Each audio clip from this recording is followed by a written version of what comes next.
Alleluia, fanimerabanao indray ny tenako amin'ity zoma fa 7 volana febroary ity. Fa indray mitondra ny rapsody famarinana aminao androany izay mitondra lohateny hoe Andriamanitra Tokana Sady Tsy Misy Toa Azy. Tsy nisy nahita an'Andriamanitra na oviana na oviana, fa ny zanakala tokana izay atratra indray izy nanambara azy. Amin'izao natoko voalohany 5 nahitantsika an'izay. Iray amin'ireo fanehoana miavaka indrindra mahakasika ny zanak'Andriamanitra no novakintsika teo. Manatratra izy fa tsy nisy nahita an'Andriamanitra ny fanatrika izany. Izay niteboka manan-danja indrindra. Avy eo izy io dia manondro an'i Jesosy ho zanaka lahatokana. Ny teny grika nampiasaina nandikanany hoe nateraka dia hoe monogenes, izay midika hoe ilay iray sady tokana na iray amin'ny karazana, tsy manam-paharoa, tsy nisy toa azy.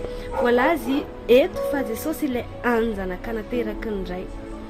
Ary manaraka izany dia mahita zavatra miavaka momba ny asa nanirana azy sika sy ny antony nahaterahany. Ao amin'ny tapany farany amin'ny 9 soratra masina fotra, tonga izy ampafantatra ny iray. Tsy nisy nahita an'Andriamanitra na oviana na oviana, fa ny zanakala tokana izay atratra indray izy no nanambara azy.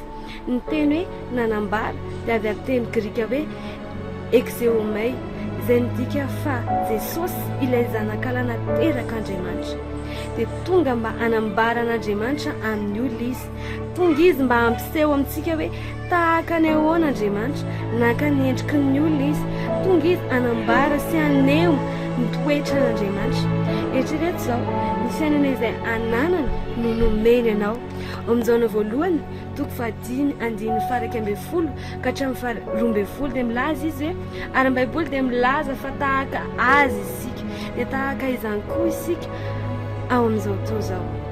Amin'izao voalohany toko 4:17 noho izany ankehitriny dia antsoina hoe lamatoan'ny maty izy. Ao amin'ny apokalipsy toko 1:5 milaza an'izay, satria izy ny lohany amin'ilay zavaboary vaovao, kilasy vaovao ao amin'ny monogenes, ilay olona izay nateraka Andriamanitra ankehitriny noho ny fitsanganan Jesosy Kristy tamin'ny maty, tamin'ny alalan'ny fahateram-baovao. Ao amin'ny Petera toko 1:1, Petera toko 1:1 tsarovy izay lazain'ny Baiboly ao amin'izao voalohany toko 7:1 dia milaza hoe indro manao ahoana fitiavana naseho indray ho antsika dia niantso antsika ho zanak'Andriamanitra. Zanaka nateraka Andriamanitra isika, halleluia. Fa izay rehetra nandray azy dia nomena hery ho tonga zanak'Andriamanitra. Dia izay mino ny anarana, dia ireo izay tsy nateraka ny rà na ny sitrapony nofo na ny sitrapony olona fa nateraka Andriamanitra. Amin'izao voalohany toko 1:12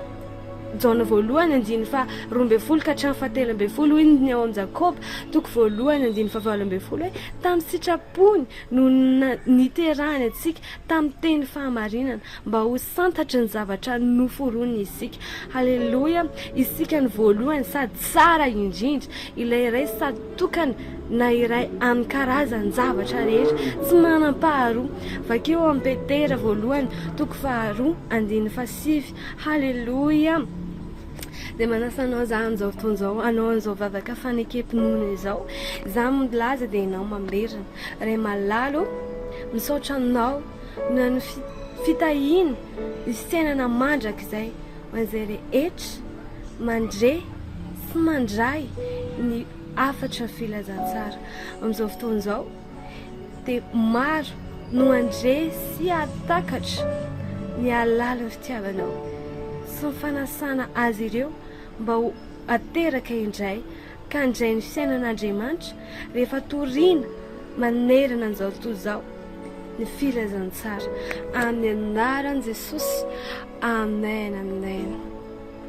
Dia makasitraka anao nanaraka hatramin'ny farany ny rapsodiantsika, dia tonoina aminao ny fahitampity sy ny fahombiazana amin'ny tontolo andronao ity, dia tahin'Andriamanitra tompoko. Halleluia.